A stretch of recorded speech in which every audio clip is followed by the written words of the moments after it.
दोस्तों, आज हम बात करने जा रहे हैं धूनी वाले दादाजी की। धूनी वाले दादाजी के चमत्कार से हर कोई परिचित है। बहुत ही कम लोग ऐसे होंगे जो उनके जीवन वृत्तांत के बारे में जानते होंगे। आज हम उनके जीवन के बारे में चर्चा करेंगे। दादाजी का जीवन ऐसा अद्भुत, विचित्र और आश्चर्यों से भरा हुआ था जिसे सुनकर ही लगता है कि यह कोई आम इंसान नहीं थे, बल्कि अवतारी पुरुष थे। इसे शब्दों में बता पाना संभव नहीं है। हम जैसे आम इंसान इन सब चीज़ों को समझने के काबिल नहीं हैं। फिर भी मैंने अपनी तरफ से प्रयास किया है कि इसे आप लोगों के सामने पेश कर सकूं। अगर इसमें कुछ गलत लगता है तो मुझे क्षमा करें। धूनी वाले दादाजी की गिनती भारत के महान संतों में की जाती है। उनका समाधि स्थल खंडवा शहर में है। दादाजी को स्वामी केशवानंद जी महाराज के नाम से जाना जाता था।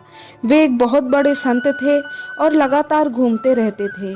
प्रतिदिन दादाजी पवित्र अग्नि या धूनी के समक्ष ध्यान मग्न होकर बैठे रहते थे। इसलिए लोग उन्हें दादाजी धूनी वाले के नाम से स्मरण करने लगे। दादाजी धूनी वाले को शिव का अवतार मानकर पूजा जाता है। कहा जाता है कि उनके दरबार में आने से बिन मांगी मुरादें भी पूरी हो जाती हैं। अपने संपूर्ण जीवन में दादाजी ने कई चमत्कार किए। उनके बहुत से शिष्य थे। देश विदेश में करीब 27 जगह पर उनकी धूनी जल रही है और वहाँ मंदिर बने हुए हैं। दादाजी धूनी वाले का जीवन बहुत ही आश्चर्यों से भरा हुआ था। जब हम उनके बारे में सुनते हैं तो हमें ऐसा लगता है कि क्या यह सचमुच संभव है। कहानी शुरू होती है माँ नर्मदा जी की परिक्रमा से।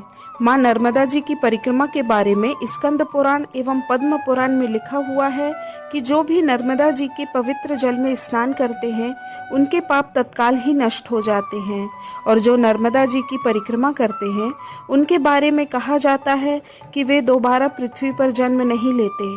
नर्मदा जी की यात्रा उद्गम स्थल अमरकंटक से शुरू होती है और नर्मदा संगम तक जाते हैं। इसके पश्चात फिर से नर्मदा उद्गम अमरकंटक तक वापस आते हैं।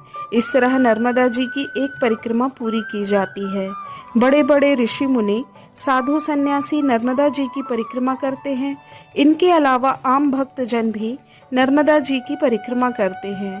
नर्मदा जी की परिक्रमा करने के लिए भक्तजन जत्था बनाकर या ग्रुप बनाकर निकलते हैं। इन जत्थों को ही जमात के नाम से जाना जाने लगा। नर्मदा परिक्रमा की एक बड़ी जमात थी। उनके प्रमुख श्री गौरी शंकर महाराज थे। उनके जमात में करीब 6 से 7 हजार लोग शामिल थे और सभी मिलकर नर्मदा जी की परिक्रमा किया करते थे। वे जहाँ भी रुकते थे एक साथ ही रहते थे। श्री गौरी शंकर महाराज को जमात वाले बाबा के नाम से भी जाना जाता था। श्री गौरी शंकर महाराज योग साधना में अति प्रवीण थे और साथ ही वह धर्म कर्म करने वाले महान चमत्कारी संत थे। दुखी तथा पीड़ितों की वे हमेशा सहायता किया करते थे। एक बार स्वामी श्री गौरी शंकर महाराज नर्मदा के तट पर चतुर्मास व्यतीत करने के लिए रुके हुए थे। यह नर्मदा का तट जबलपुर में स्थित ग्वारी घाट था। उनकी सारी जमात भी उनके साथ रुकी हुई थी।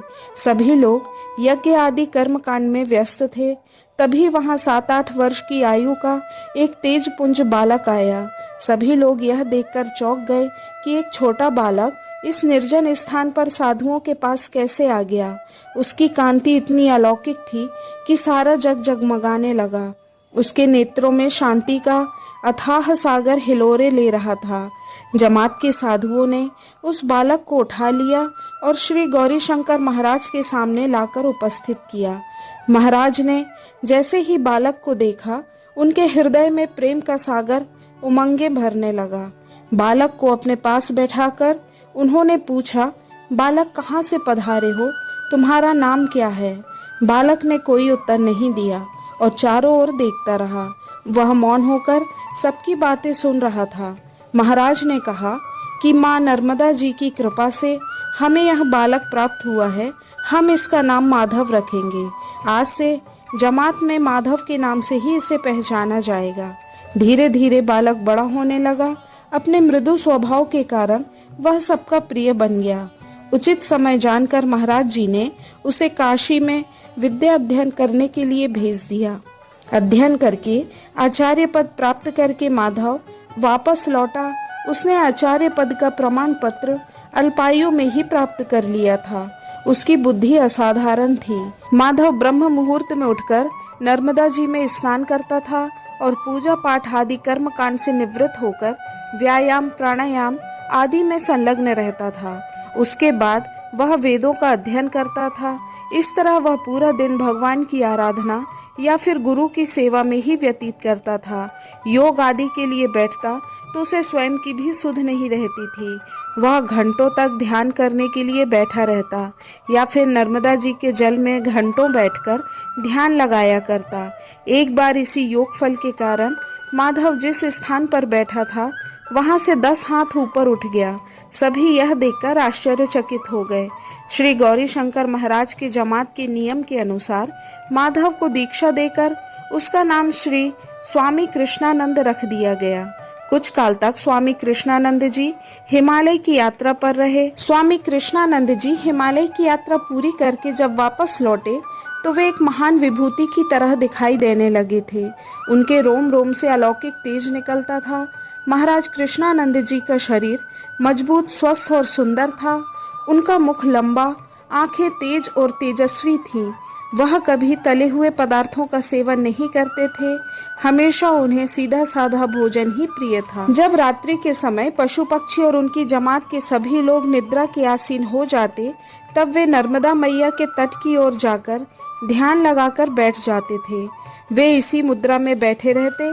उन्हें इतनी भी सुध न होती कि उन्हें सोना भी है। एक बार इसी तरह वे रात्रि के समय नर्मदा मैया के किनारे गए, माता को प्रणाम किया और आसन लगाकर तट पर बैठ गए। उन्होंने बहुत ही सुंदर, कानों को प्रिय लगने वाले स्वरों में नर्मदा मैया का श्रोत गाना आरंभ कर दिया। फिर उन्होंने सामवेद की ऋचाएं और सूक्तियां भी गाना शुरू कर दिया। उनके स्वरों को सुनकर सारी सृष्टि अपना काम भूल के उनके गायन को सुना करती थी। ऐसा लगता था जैसे आकाश के तारा मंडल एक जगह स्थिर हो गए हैं और वह सुंदर महान गायन को सुन रहे हैं। माँ नर्मदा की लहरों को देखकर ऐसा लगता जैसे उनके ताल से ताल मिलाकर दिव्य संगीत में झूम रही हैं। इस अद्भुत दृश्य को जब जमात वाले लोग देखा करते तो हर कोई यह सोचा करता कि यह कोई साधारण मानव नहीं है, यह अवश्य ही कोई अवतारी पुरुष हैं। निरंतर ईश्वर की उपासना करने वाले प्रायः एकांत प्रिय होते हैं। स्वामी जी भी एकांत प्रिय पुरुष थे।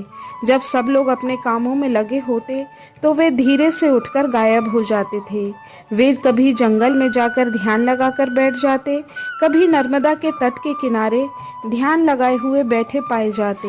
एक बार जमात के कई साधु जब सोकर उठे तो उनके सिरहाने पर गरम गरम हलवा और मालपुआ रखा हुआ था। दूसरे तीसरे दिन भी ऐसा ही हुआ और लगातार कई दिनों तक ऐसा ही चलता था कि जब वे सोकर उठते तो उनके सिरहाने पर गरम गरम हलवा रखा हुआ मिलता था। सभी के मन में आशंका हुई कि यह सब आखिर कौन करता है। एक दिन विचार किया गया कि कुछ लोग रात्रि में छुपकर बैठेंगे यह देखने के लिए कि आखिर इस हलवे को कौन बनाता है। सभी साधु सन्यासी सो गए। रात्रि का दूसरा प्रहर बीता। कुछ लोग छुपकर बैठे हुए थे। तभी उन्हें खड़ाऊ की आवाज सुनाई दी। छुपकर बैठे हुए लोग यह देखने लगे कि अरे यह कौन जा रहा है।